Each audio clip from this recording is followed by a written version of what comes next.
قرآن پاک ترجمے کے ساتھ آپ کافی کہتے پڑھا کریں، اور خاص طور پہ پچھلے رمضان میں آپ نے یہ بات کہی تھی کہ جی وہ کلپ بڑا وائرل ہوا تھا، بہت وائرل گیا تھا کہ جی ہمارے آپ کے نسلوں میں کسی بابے نے بھی نہیں پڑھا ہونا، تو آپ لوگ پڑھیں قرآن پاک ترجمہ۔ یہ بات بالکل ٹھیک ہوگی، الگ ثواب کی حد تک اردو میں پڑھیں عربی میں پڑھیں برابر ہے، یا اس میں تو ڈفرینس ہے کوئی؟ میرا خیال ہے اردو میں پڑھنے کا زیادہ ثواب ہے۔ دیکھیں میں نے کیسے ہٹ کے جواب دیا ہے، اس کی وجہ یہ کہ عربی میں پڑھتے پڑھتے بابے بوڑھے ہو گئے، مساجد میں ماتھے گھس گئے، لیکن اینڈ رزلٹ یہ ہے کہ مسجد سے نکلتے ہیں ایاک نعبد و ایاک نستعین پڑھ کے، اور ساتھ ہی مزار پہ ایک مرے ہوئے بابے کو پکارتے ہیں، شرک کر کے گھر واپس آتے ہیں۔ کیا نماز پڑھی؟ اس کی بجائے اگر انہوں نے ترجمہ پڑھا ہوتا تو ان کو زیادہ فائدہ ہوتا، عقیدہ بھی درست ہو جاتا، ترجمہ پڑھنے کا بھی ثواب۔ بھائی قرآن کے بارے میں تو محدثین کا، فقہا کا اجماع ہے کہ مصحف کو چھونا بھی ثواب ہے۔ نبی اسلام کے زمانے میں تو اس طرح مصحف نہیں تھا، اس زمانے میں کاغذ نہیں ہوتا تھا، کاغذ تو بعد میں ہے، اس زمانے میں تو چمڑے میں کپڑے پہ ہوتا تھا۔ ایک قرآن رکھنے کے لیے آپ کو ایک کنال جگہ چاہیے تھی، ایک پارا رکھنے کے لیے ایک پورا کمرہ چاہیے تھا۔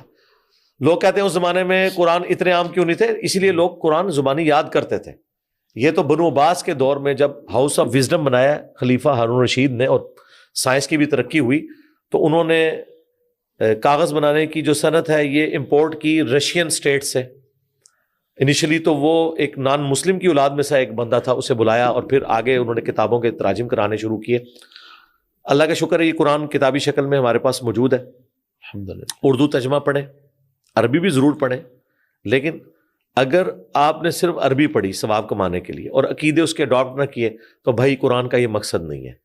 اس کو آپ ایک مثال سے سمجھیں، آپ گاڑی ڈرائیو کر رہے ہیں، سٹیئرنگ آپ کا لیفٹ کی طرف مڑ رہا ہے، اور آپ منہ سے کہہ رہے ہیں keep right keep right keep right, تو گاڑی تو جا کے ٹھک جائے گی۔ یہ کچھ ہو رہا ہے، اس کی بجائے آپ اردو میں کہہ لیں دائیں رہو، یا کچھ بھی نہ بولیں لیکن رکھے دائیں کے اوپر، تو آپ کی گاڑی صحیح چل رہی ہے جہاں پہ یہ والا ڈرائیو ہے۔ تو اصل قرآن کا مقصد سورہ صاد میں ہے کہ قرآن ہم نے اس لیے نازل کیا تاکہ لوگ اس سے نصیحت حاصل کریں، اور اہل عقل جو ہے اس کے اوپر غور و تفکر کریں۔ ہمارے بارے میں شاید علماء سمجھتے ہیں کہ ہم لوگوں کو یہ کہتے ہیں کہ آپ علماء سے قرآن نہ پڑھیں، ڈائریکٹ پڑھیں، نعوذ باللہ۔ میں کہتا ہوں علماء کے بڑوں سے پڑھیں۔ جب میں یہ کہتا ہوں کہ احمد رضا بریلوی کا ترجمہ پڑھو، تو احمد رضا بریلوی صاحب نے ترجمہ عوام کے لیے کیا، انہیں عربی تو آتی تھی، تو احمد رضا بریلوی صاحب ترجمہ ہماری زبان میں کر کے گئے ہیں۔ جس طرح صحابہ کرام کو لکھنا پڑھنا نہیں آتا تھا لیکن قرآن عربی میں نازل ہوا، انہوں نے دنیا کو الٹ کے رکھ دیا، دنیا کے امام بن گئے۔ آج اگر اردو زبان میں احمد رضا بریلوی صاحب نے ترجمہ کیا یا اشرف تھانوی صاحب نے کیا، انہوں نے ہمارے لیے کیا نا، تو کوئی ڈائریکٹ اسے پڑھ رہا ہے تو وہ خود ڈائریکٹ نہیں پڑھا، خود تو نہیں ترجمہ کر رہا، علماء کا ہی کر رہا ہے۔ کون دیوبندی عالم کہے گا کہ میں تھانوی صاحب سے بہتر ترجمہ کر سکتا ہوں؟ کون بریلوی کہے گا کہ جی میرے پاس آپ درس قرآن حاصل کریں، میں آپ کو احمد رضا بریلوی سے بھی بہتر ترجمہ کر کے بتاؤں گا؟ ہاں، جہاں دقیق مسائل آئیں جو عام بندے کی ضرورت نہیں ہے، نکاح طلاق کے یا اور مسائل، اس کے لیے آپ علماء کی طرف رجوع لائیں، ٹھیک ہے۔ لیکن قرآن کا پرائمری مقصد یہ نہیں، قرآن کا پرائمری مقصد ہے نصیحت۔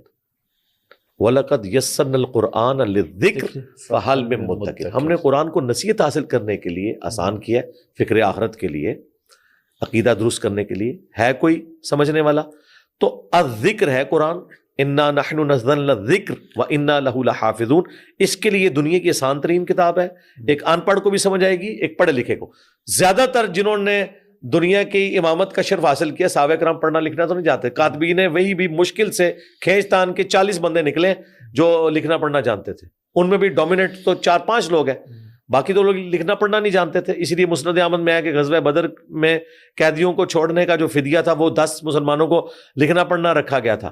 نہیں لوگ لکھنا پڑھنا جانتے تھے، آج ہم لکھنا پڑھنا جانتے ہیں۔ قرآن پڑھیں، اس سے استفادہ کریں، یہ اس کا اصل مقصد ہے۔ اصل مقصد یہ ہے، ہاں ثواب یہ اس کا ثانوی مقصد ہے، اصل مقصد ثواب نہیں ہے۔